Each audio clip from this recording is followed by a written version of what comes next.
there, everybody. It's Ramona. I wanted to come to you with a little review of the We Are Memory Keepers Square Punch Board. This I picked up at Michael's. It is one of their regular punch boards, but it's like a lot bulkier. But what this does is it will punch out squares as well as rectangles. And I actually picked this up for my planner to punch out little squares in different colors where I could write notes. I'm not the type to go ahead and pull out, you know, a ruler or pull out my cutting board just to go ahead and punch out little squares. So that's why I picked this up. This will punch anything from 3 inches to 4 inches.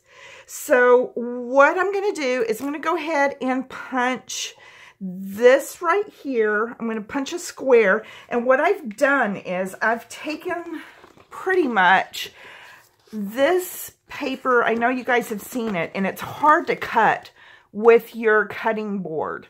It's got this plastic kind of film on the back of it, and I always have trouble getting my Fiskars cutting tool to cut through this because of that plastic piece back here. So I thought it'd be kind of cool to go ahead and try that out since it's a little bit harder to cut this type of paper. And then I have a hard piece of cardstock here to see if it will punch that out. Okay, so let's go ahead and punch. I guess let's start with the rectangle. I went ahead and measured the rectangle, and it is 1.5 inches by 1 1/4 inch.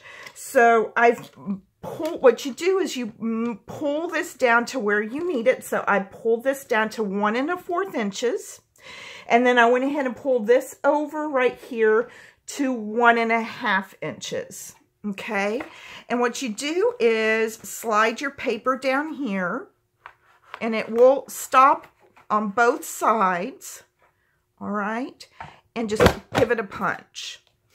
Okay, now this is the really hard paper to punch through, to cut, all right, so here it is, and it's cut out smooth and clear, no jagged edges at all.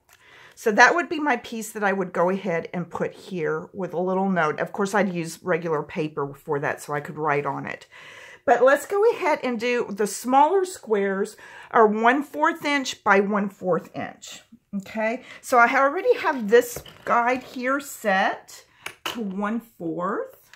And I'm going to move this over to 1/4. Okay, let's go ahead and do the gold, the cardstock. This is the thick cardstock. Push it into to where it stops on the guides. Make sure I didn't move it, and punch. Okay, cut it clean and clear, guys. All right, there you go. So if it punches this, it definitely punches paper. I've tried it on paper. But I wanted you guys to see that. And I am definitely going to use this for my planner. Just put a little piece of sticky tape on the back of there. And there you go. Okay, guys. I hope this helps you. It does not come with any instructions. It also has, which is really cool, a ruler down at the bottom here. So that you can measure out whatever you need to cut. And then it has little guidelines. You could actually use this, believe it or not, I didn't think about this, as a scoring tool, a mini scoring tool. If you needed to score a piece of paper and have to go in here, use that as a scoring tool. Really cool little gadget here. And it cuts well, guys. All right. Thanks so much for joining me, guys. I hope you enjoyed this little review. Talk to you later. Bye-bye.